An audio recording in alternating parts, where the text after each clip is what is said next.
Well,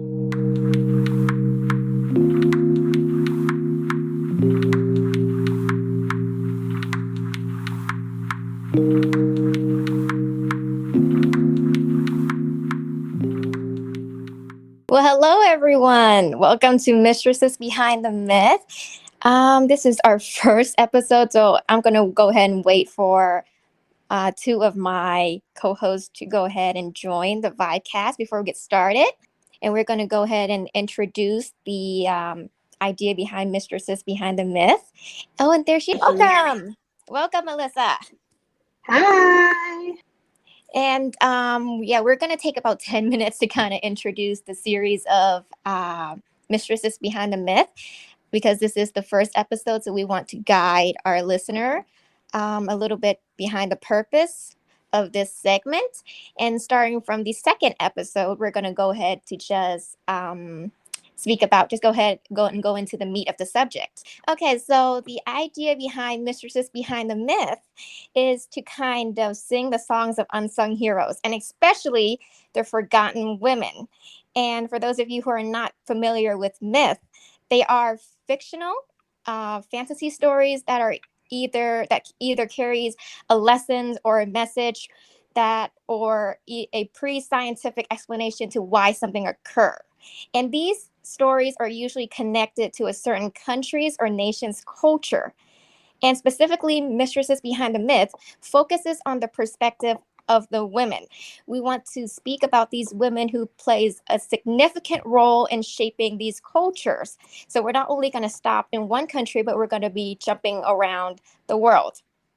And of course, we want to speak about one is that how these women are forgotten or become minor characters, or that they are deemed irrelevant or even victimized or villainized. That is the main purpose, because we want to give these women the appropriate spotlight for their significant role in these stories and their job in shaping cultures. So if Alyssa, you want to add to that, and then we're just going to go straight into the meat of the story.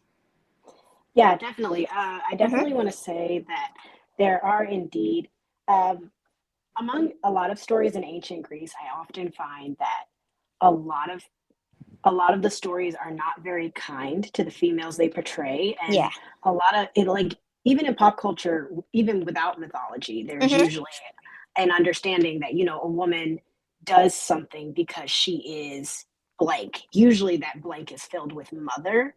It tends to be filled with mother. She's only here to serve in that purpose.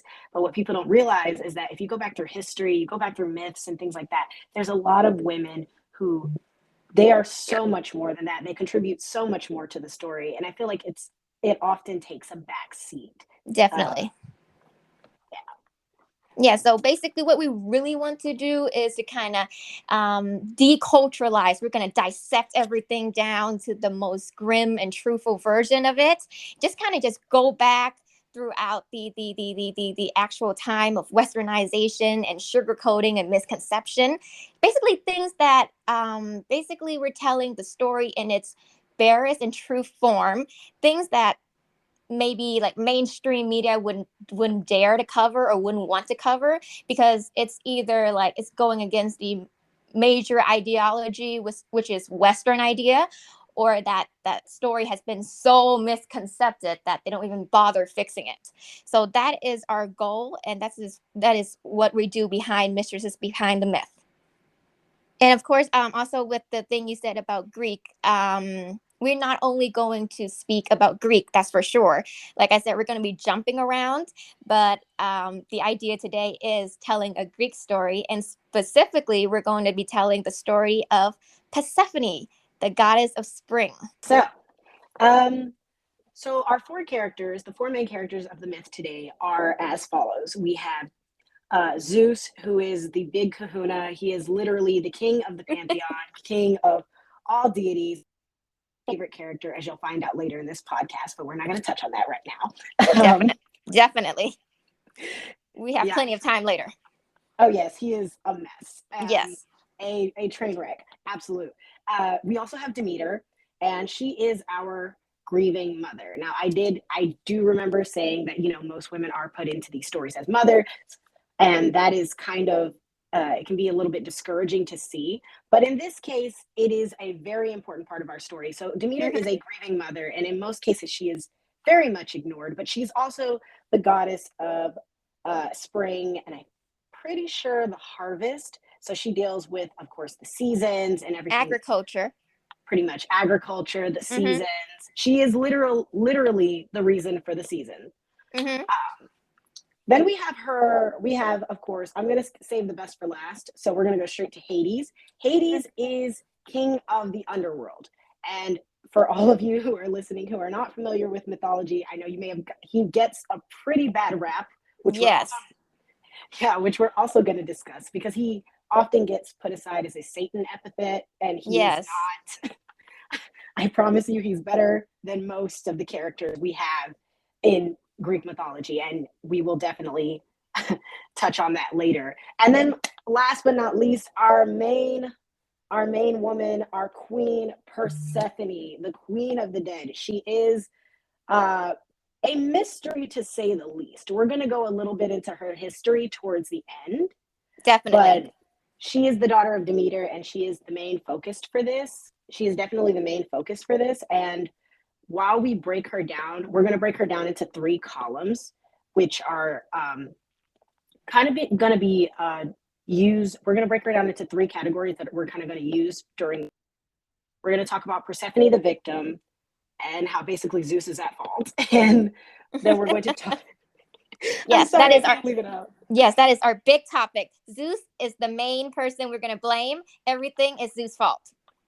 Yes. And then Persephone the wife, because by all standards, Persephone and Hades actually had a really functional and amazing relationship. Definitely.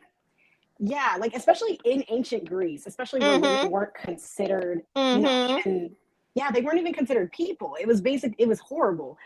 He treated his wife really well, and she in turn was, she was more than a wife, of course, but oh my goodness, the camaraderie between the two is just excellent. The love, the chemistry. That's what's important about the story, the chemistry. And I know some people who are familiar probably, and I wouldn't be surprised if I saw it in the chat, someone's going to be like, no, that's a lie. He kidnapped her. And we're also going to talk about that and clear that up. We're going to clear that misconception up. So right now, I'm actually going to let Alyssa tell the story, because I love her sarcastic tone when it comes to this. So in a minute, Alyssa's going to tell this story. Of course. All right. But so those are basically the 2 categories. And the third one, of course, is Persephone as a queen, basically Persephone as herself. But yes, getting into the story. Would you like me to start it now? You want me to tell it now? Yes, go ahead. And this is why we are telling this story, because of the misconception. You will see why we need to fix this story and clear up the misunderstanding of Persephone the victim. So go ahead, Alyssa. Okay, so the story goes as told. So the way the story has been told, I'm going to tell the story the way it has been told. The way it's been told is that one day, out of random, Hades sees this amazing babe. He's like, Persephone, she's everything. She's beautiful. She's smart. She's great. And so I want to make her my wife. And the way we're conceptually told the story is that he basically erupts from the underground, as one does when you're looking for a wife, and he kidnaps her. He grabs her. He snatches her up and takes her to the underworld to be his queen, unwillingly. Allegedly, it is unwilling. So of course Demeter comes back, because this all takes place so suddenly. Demeter comes back to the field where she left her daughter, and she's looking around, and she's like, oh my gosh, where's my child? My child's not here. She's so scared. So she goes running around looking for her child. She eventually gets word, from, I think it varies from stories to stories, but I think it's Hermes that tells her, I saw Hades just pop out of the ground and, snatch her daughter. And so she goes, of course, to the head kahuna, the big man upstairs, Zeus. And Big man in his own right. Yes, yes, I understand. I understand. And can I just add something that these people, the goddess, the little birdies that tell her that her daughter's kidnapped, they actually witnessed everything and did not say anything. Just to add to the drama of the story. These people witnessed this but did not say anything. Just saying. Yeah, I do find that absolutely awful. That the only person who really even decided to say anything, it was only after she asked, but it was Hermes. No one else said it. Funny enough, when she does go to the big man and she asks him, my daughter's been taken. I need you to, help me out, get my daughter back. Mm-hmm. Not only does he kind of basically laugh her out of the room and give her no explanation, it's kind of just like, that's kind of not my jurisdiction. She's in the underworld. I have no dominion over the underworld. Even though he's the king of the gods, he has no dominion over the underworld to go get her daughter back. And actually, he was, and that's one of the misconceptions we're going to clear up. He actually was the one who gave Hades permission to go and get Persephone. He actually gave him the idea to go Yes. with the kidnapping. Yes. That's a part that we don't really focus on because pop culture, we have to have a, a solid line between good and evil. Yeah. And Yeah. and we put Zeus on the good side for that line is awfully gray at this moment. So just stay tuned. Just stay tuned. We're gonna have our moments of bringing the lights into Zeus, or bringing Zeus to the light in a moment. So keep going. Oh yeah, definitely. Okay, so of course he doesn't go back to get Persephone. She, Demeter's on her knees. She's begging. She's crying. She's like, "This is my daughter. Like, that's my child. Please go get my child." And he's, like I said, laughing her out. Like, "Hey, dude, there's nothing I can do about that. I mean, maybe you could try adopting a child. I mean, adopt a dog. Maybe get something to make you feel better." Oh wow. Which she does actually do. She ends up adopting a prince called Demophon, but that's another story for another day. Oh Until yeah, we need to tell that story another day, but that's another drama. So stay tuned for that as well, people. yeah, so she actually does go and adopt a child. It does not work out for a lot of reasons, and It did so not. It did not work out.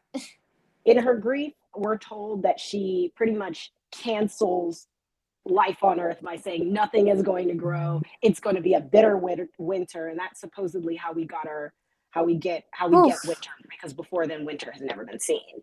Mm-hmm. And it is She basically grief and throw the world in eternal winter. pretty much, and we're made to think it's this dramatic thing because of storytelling. It's she completely shut down the world. Like COVID pandemic shut down, but. I like that. I like that. Oh, but we do need to add this. We need to reiterate this. So for people who have not known of this story before, because Demeter is the goddess of agriculture. She's in charge of the season. So if she is thrown off and she can't perform her duty properly, things happen to the seasons. So that's why when she's grieving for her daughter, it throws the world into eternal winter because she did not function properly to do her job. Pretty much. Mm-hmm. And like I said, it's been made to be a theatrical thing, but Yes. really and honestly, she kind of just sulks and goes into a corner and refuses to do her job. Basically. So if you're undramatizing it, that was the perfect way actually to put it. She's grieving, and so nothing grows because she's not doing her job. Yes.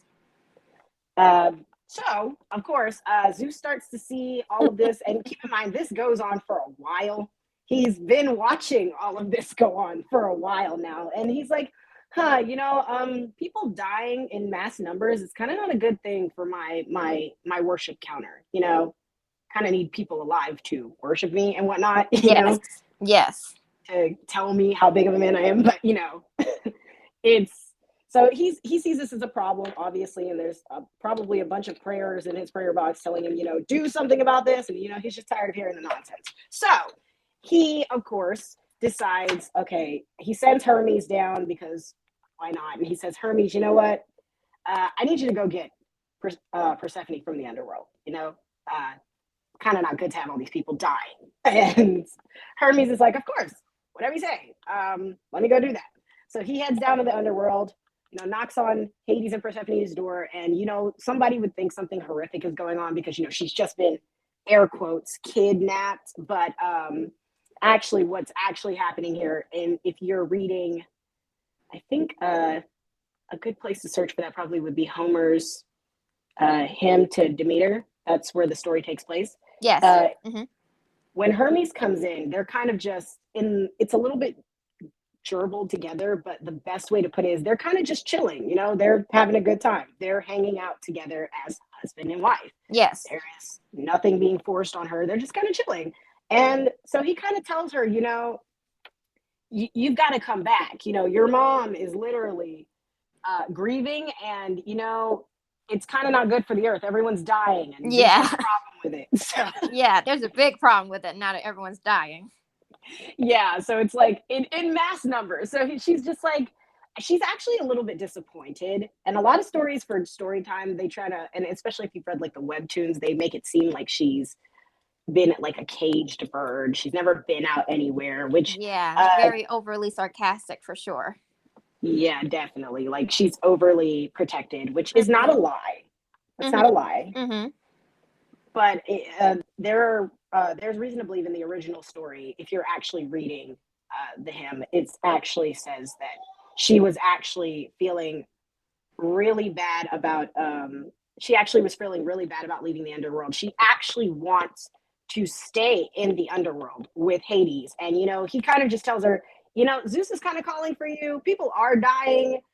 I don't want any trouble. So here's what we're going to do. You know, I will take you back up to the underworld. He actually agrees to do this. And he actually agrees that, you know, they're going to sort this out together. They're going to work this out together. He wants them to be together in all the right ways, you know? Mm-hmm. Understandable. Um, so that happens. And they eventually go back up to the surface, and they go to deal with Zeus and his nonsense. And Demeter is there, of course, and she's happy to see her baby girl. But here is the problem: Zeus is more than willing to give Persephone back to Demeter, even though he's the reason she's gone in the first place. Let's reiterate that. Mm-hmm. But here's the problem: Persephone has eaten food of the underworld. She's eaten 3 pomegranate seeds of the underworld, which means that she is now bound to the underworld for Yes. all of eternity. So she cannot go back to her mother permanently. Yeah. And this is explained for why we have the season. So whenever she goes back for, I think it's a three-fourths, a third of the Two year, whenever thirds. Two thirds of the two-thirds. year. She goes to her mother and stay with her for 2/3 of the year, and then she goes back to the underworld to stay with her husband for 1/3 of a year, which is a heck of a marriage. Pretty much. Mm-hmm. Which So is she a does heck of a that. marriage. Yeah, it's like shared custody if you think about it. Basically. And like I said, myth is supposed to explain things like, the seasons and stuff like that, which pre-scientific days, pre-enlightenment day. So a story like this would have worked with really anyone, and especially, or even today, people accept the stories nowadays. But like we said, that was the misconcepted version. So before we move on to our next section of how we explain this is how this is a misconcepted version of the story. Alyssa, do you have anything to add before we move on? No, Or I are we don't. I good? don't think so. I think we're good. I think we pretty much hashed it out. Awesome. So yeah, that's pretty much the rehashing of the story. I think we covered it all. Okay, so now we're going to move on the next section to where we speak about Persephone the wife, right? And we speak on how uh, Victim, actually. Persephone the victim, yeah, Persephone the victim, and say how this is all Zeus's fault. So, yes, I'm just going to go ahead and start this, and then you feel free to jump in whenever you want to, and or I will give it. I'll give you the spotlight to talk about elaborating the idea of why this is Zeus' fault, because Alyssa here is the real mastermind behind this. Okay, so you're very good at this. You're way better than me. And so, basically the misconcepted story we want to talk about here, or the misconcepted part that we want to talk about here, is the very beginning when everyone thinks that Persephone is this maiden in distress. She was just sitting, a beautiful little girl sitting in a field of flowers, and then the god of the underworld, who is like in the who is like an equivalent to Satan, comes up from this come up from the ground and just snatch her up and just take her home. Well, what if we tell you that this whole thing was orchestrated by Zeus? Remember, keep in mind that Zeus is Persephone's father. He is the king of all the gods, and he's not a very loyal man. So Persephone was born out of wedlocks. Basically, she was born out of wedlocks, and in some version, you might see that in some sources they might write Demeter down as Zeus's consort, but that is very far from the truth because Zeus didn't have consorts. He had a queen who he was not loyal to. So just keep that in mind. So the way things work here is that Hades came to Zeus and said that he likes his daughter Persephone, but her mother Demeter wouldn't let go of her. So how would he be able to have this woman? And so Zeus is like, "Oh, you can have her. You know what? Just go ahead and snatch her up. That's what I do all the time." And that's really how it comes to be. So having Hades come to Zeus, who is the father of this maiden, and ask for her hand in marriage or ask to take her home is equivalent to an arranged marriage in ancient Greek. And that's really how it works during this time in ancient Greek. And in this way, it is a arranged marriage because Hades came to Zeus and said, "Can I marry your daughter? Can I take your daughter home?" And that's how it usually goes. A guy would come and see the bride's parents and ask them, "Can I have your daughter hands in marriage? Take her home, and I give you whatever money or thing you ask for."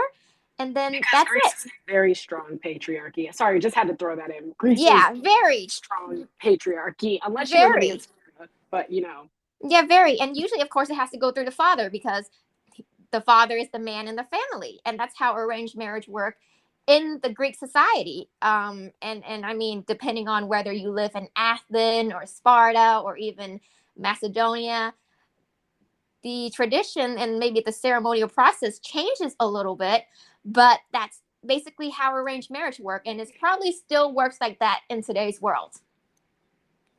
And yeah, and if you want to add to that, add to the arranged marriage concept, because I believe this kidnapping is actually a whole ritual that deals with arranged marriage in ancient Greek. I honestly would put arranged marriages. Okay, I'm not going to demonize arranged marriages. In some cases, Mm-hmm. uh, and I know you don't agree with me on this, but in some cases, No, I I've agree with seen. you. I do agree with you because I know this is just how the world works. I mean, in some cases, arranged marriages. I'm not going to demonize arranged marriages because in Mm-hmm. some cases they are unbelievably functional, especially those of us of foreign descent. I'm pretty sure if you are of foreign descent, you have grandparents or Mm-hmm. parents that were in arranged marriages. Me myself, I have grandparents that were in arranged marriage, and they Yes, were definitely. very, it worked out for them. They were very functional. They raised amazing kids.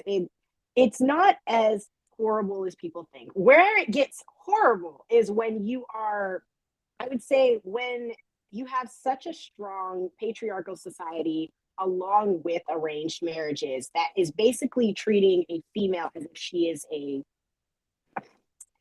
tool, a bargaining chip. She is not human at that point. She is a tool in which we use to gain more wealth, and we Yes. don't treat her as such. When you don't treat her as an individual with beliefs and ideas, and Zeus is literally the grand central station of disappointment for this kind of behavior. He is, in a sense, embodying this idea of just giving Persephone away, didn't even ask her, which when we talk about this later, we'll find out that Hades actually had more of a dialogue with Persephone concerning the marriage. Yeah. Zeus kind of doesn't care because, as stated by Julie earlier, he's got a long list of offenses, including but not limited to, rape, Definitely. cheating, instigation on Olympus. He's like the canonic poster boy for selfishness. If you read Prometheus, child abandonment is his thing as well. child Yes. abandonment until he needs to, marry them off or do something like what he's doing in Yes. Persephone. I totally understand that. And we have actually we forgot to announce this, but we already have moved to Persephone the Wife. And so just to continue on that a little bit, just a little bit more because we're running out of time. Not really running out of time, but we're close to the 30-minute mark. But yes, I understand that the idea of behind the arranged marriage. It's really about the idea behind arranged marriage because I know that a large amount of arranged marriage does work. Personally, I have grandparents who both my grandparents are arranged marriage cases, and either they work out or not, they persevere through it.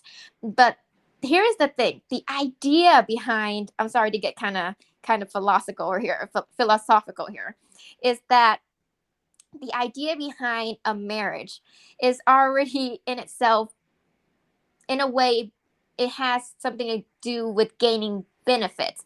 Because I don't know about I don't know how certain countries work, but I know for a fact that at least where my grandparents come from, which is Vietnam in like the 1950s, it still actually works today. It still applies today that when you go and you ask for your wife hand in marriage, it is your parents who's supposed to go and they sit down and they would exchange on the amount of dowry or the amount of marriage money or what would you need in exchange for your daughter's hand in marriage.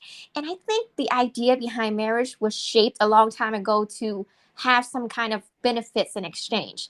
I'm just saying that I'm not dishing on marriage or traditional aspect or values or custom in that sense. I'm just saying the idea that's forming in today's world that marriage is about love is very new. It's still very new.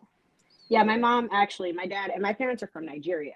So just even growing up, you know, with that understanding, I think I'm pretty sure it was my dad or whatnot. He used to make the joke, say it was half a joke and half not a joke, but he used to say, marriage is in those days, marriage is for the parents. Yeah. It's things they can gain, all the wealth, your child could Yes. probably gain, or the power that the two of you being together represents. It's a team effort, but rolling into that, let's just roll into Persephone the Wife because I think that's a very good segue for that. Let's talk about this power couple. Yeah, Persephone the wife. So yeah, so go ahead and talk about we're gonna go ahead and talk about their functional relationship because I already talked about their arranged marriage. So say how functional their relationship, Alyssa. Okay, so first we got to touch on the understanding of Hades and this kidnapping situation. I'm Mm-hmm. not going to call it a kidnapping. Notice It this is whole not. time. Yeah, it's not. I've been referring to it at this whole time as a marriage. It's an As arranged marriage. Zeus gave him permission to go take his daughter. As wrong as some people might say, like, oh, that's not right because she didn't get a say. I'm so sorry, but this is thousands of years ago, and till today, it still works like that. So it is an arranged marriage. I'm sorry for all the women out there who doesn't get a choice, but this is just how we're retelling the story. But go ahead. well, actually, okay. So a little bit of history here, because I think we have two different understandings of this story. Mm-hmm. So basically, if we're talking about marriage, first, I want it to be known that if you look at a lot of Greek myths, if we're starting from the basics, you look at a lot of Greek myths, you notice there are pictures that tell the story. These are called stock poses. Um, Mm-hmm. just want to explain the cultural background behind this because I feel like a lot of times there's a misconception between the culture of ancient Greece and our modern culture today and how we see things. And a lot of times we reinterpret it with this modern view that's usually negative in a sense where, back then in ancient Greece, it wouldn't have been viewed that way. It wasn't even recognized as negative by the culture who is portraying it. For example, stock poses that are used to tell these stories, like like the ones we're telling today,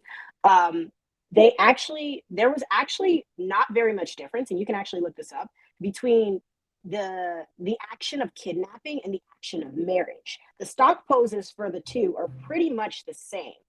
And in this sense, if our story was told in picture format, um, in a stock post format, we could easily mistake them getting married for him kidnapping her. There is a very big misconception on that. Yeah, and we're going to talk about that in the later series for sure. But yeah, that is some common misconception, because when people tend to tell things through their own lens and their own perspective, like a famous saying is that I really like is that the winner writes the history. It's really how people view and how people write it down. So sometimes there are misconceptions and sometimes there are confusions, and that's okay. But yeah, going back to Hades and Persephone's great relationship.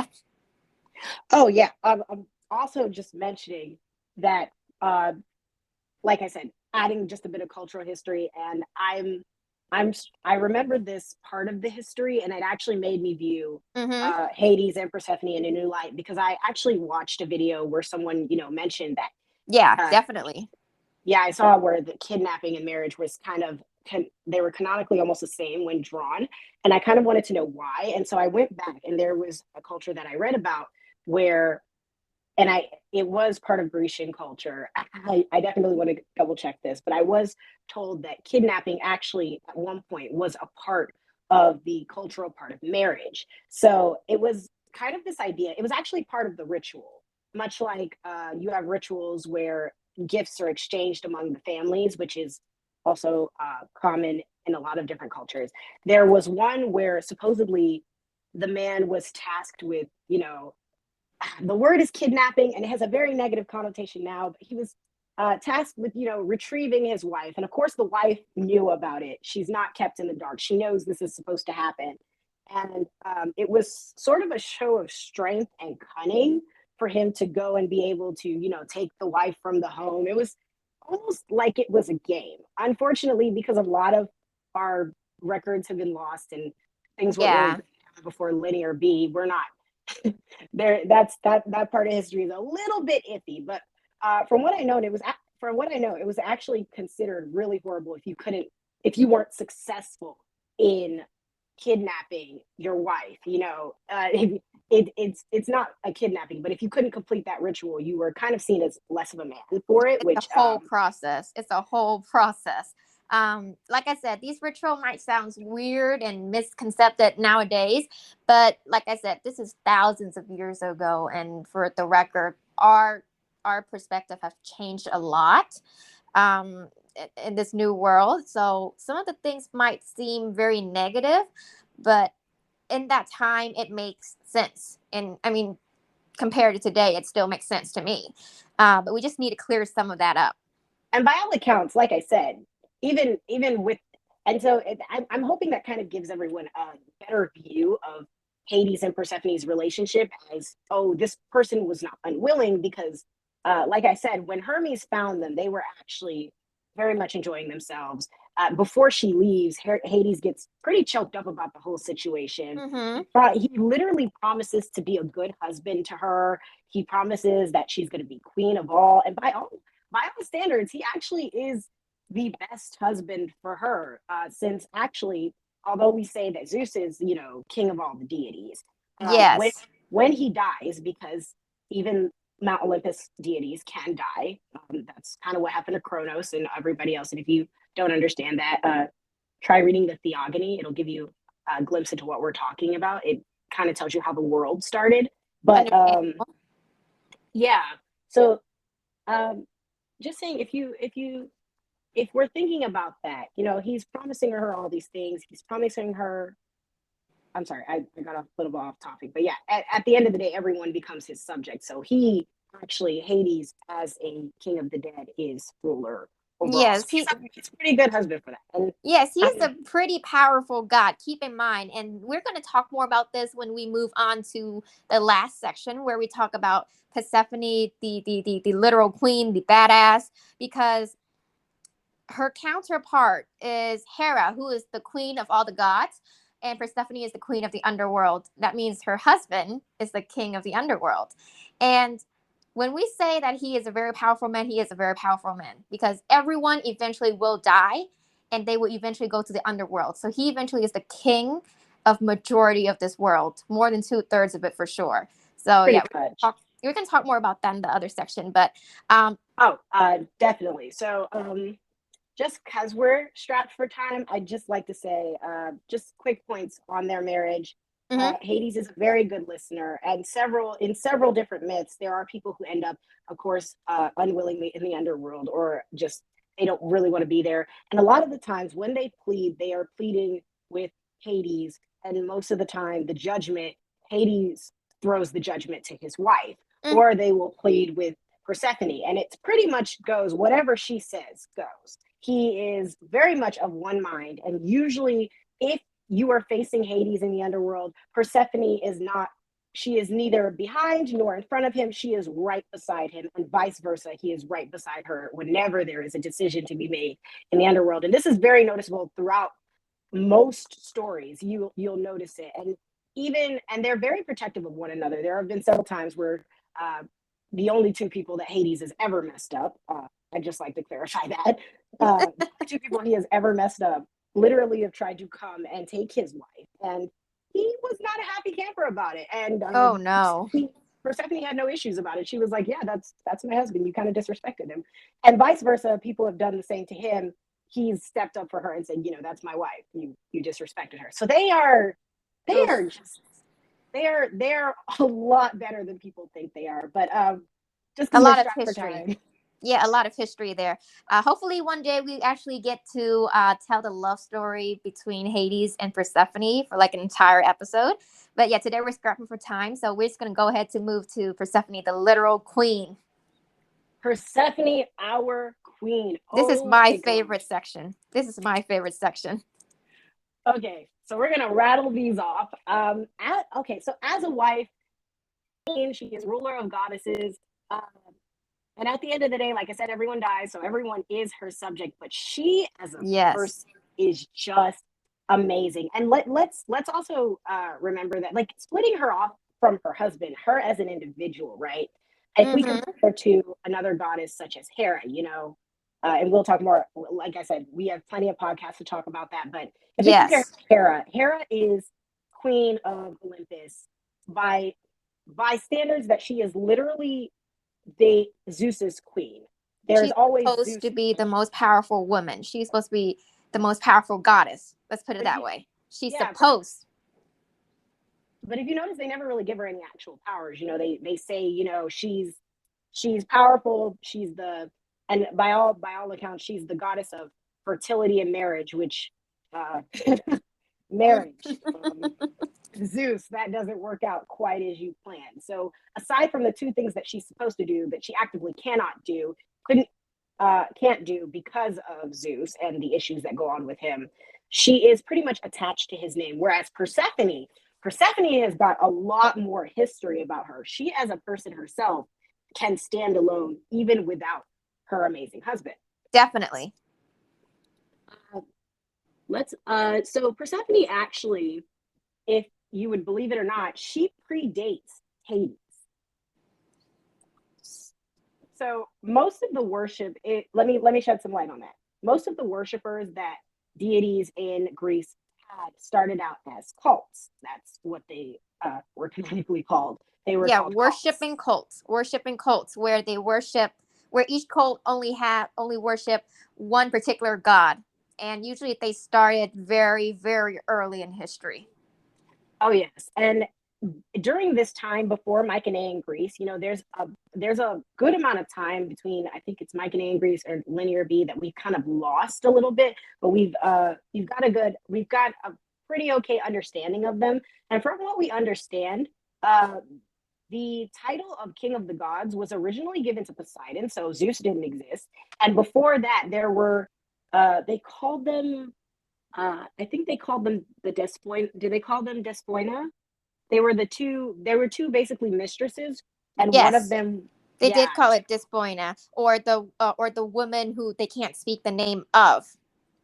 yes, and these women actually represented death and the kingdom of death itself. There was no Hades. There was these two mistresses who were tied together, who represented death in themselves, and they were called Despoina, which also loosely translates to mistress. and mistress or whatnot. And it actually was said that they had other names too, ones of which they were actually not allowed, and they were not allowed to say the names of. Like Despoina was not something that you just said out of your mouth. That she was very revered, she was respected, and she was feared because essentially Despoina, who is, if you've kind of gotten lost at this point, Persephone. She is Persephone before Mycenae in Greece. She is seen as this figurehead of death. And so saying her name is basically the equivalent to inviting death to your door. You know, she's very revered and very respected. Basically, like the idea of not saying Bloody Mary into the mirror because we're afraid that we're gonna summon them. It's kind of like the same concept. Yeah, pretty much. And if you there's lots of evidence that also points to this. Like if you notice, actually, if you read the story, in some stories they refer to Persephone as Kore, which basically just translates to the girl.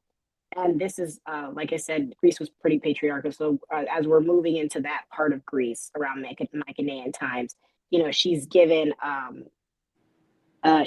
little bit less of a character. And if you actually notice, Demeter has control over the springs, Hades has control over the dead. So if you really look at Persephone, you're like, okay, well, what does Persephone do? You know, the seasons only really happen because, you know, she comes back.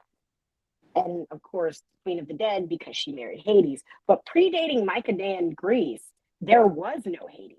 So there was only Persephone. She herself is the goddess, the queen of the dead. She rules all. And she doesn't, beyond all measures, most goddesses are pretty horrible when it comes to cursing of mortals and getting involved in mortal affairs. She pretty much stays out of most of them. And most of the people she cursed usually had it coming. She is a just and fair ruler. As I've said before, there are a lot of people in different parts of Greece who end up coming to Persephone and or coming to the underworld unwillingly, and they usually plead with Persephone. They state their case. They want a fair chance, and Persephone is the deciding factor in whether or not you will get that. And usually, she is very just and very kind about it. Um, she's just she's she is that queen. She is amazing. She is She is. amazing in that sense. And She it is. is crazy how over time, you know, you got this time of Mycenaean Greece where she's just kind of been whittled down to the girl who gets kidnapped when Yes. she used to be so much more than that. Actually, her cult was actually really huge Yes.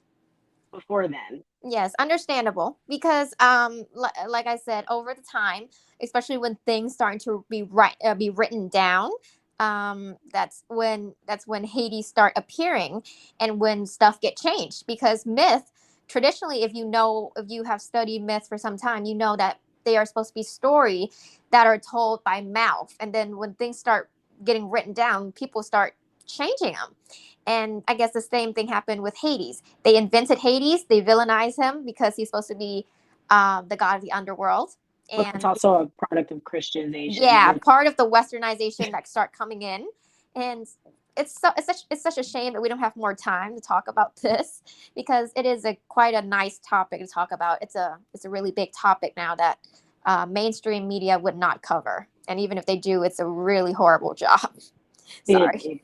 it's horrible. I wish someone would rewrite it the way, because honestly, I feel like it's a bad demand. People are just like, we have a demand for, you know, the the damsel in distress, the woman who is kidnapped. But I'm like, I wouldn't mind watching a story about an absolutely just just bombastic, just great queen Yes. of darkness who rules with an iron fist. I would enjoy something like that, who is by all means not a submissive wife. She is very much on the same level, if not higher, because she predates her husband, on the same Definitely. and being great, you know? I would Definitely. like to watch that. Definitely. Okay, so we are in our final thoughts. And do you have anything else you just want to go ahead and throw out there? Because I know you have a lot of things you want to say, but time limits, uh, probably caused by the introduction. So, guys, again, I'm sorry about that. This is the first episode, so we are required an introduction so you guys will understand what we're doing. But starting from next episode, the second episode, we won't do this again. So if anything you want to say, go ahead and throw it out there, Alyssa. Just that Persephone actually might be, once I actually learned the actual history behind her and I got some context, she is definitely, I'd say, one of my top favorite deities. And I promise you, with the women we're going to be covering, if you learn the background behind them, I promise you some of them will turn out to be your favorites too. You would be shocked at the amount of things that you can learn. I suggest, if you were kind of lost on this podcast, or you found this very just absolutely interesting, just mind-enthralling, I would definitely suggest first source. Of course, there are lots of books that you can read. Homer's Iliad, Homer's hymns. Overly Sarcastic is also a good one. And it's a secondary source, but she gives you some pretty good primary sources too. Yes. You really just so you guys can look that up if you guys want to. So yeah, that's basically our whole session, our whole segment. It went on like an extra 5 minutes, but that's okay, because we just want to get to cover everything and get our point across and answer the question at the beginning, which is our whole theme, is that it is Persephone, the goddess of spring, a real maiden in distress, or was she a powerful queen from the underworld? And the answer is yes, she's a powerful queen. She's a very just woman and a very important woman in shaping the Grecians' culture. And we're going to try to do this Vibecast every bi-weekly, every 2 weeks. So our next segment is we're going to be doing a special Valentine edition about the goddess Aphrodite, the goddess of love and beauty, and it'll be a Valentine special. So do tune in for that. So now, if anyone has anything else to say, just remember, put in the comments, or follow our segment. So that's it. Bye, everyone. Bye.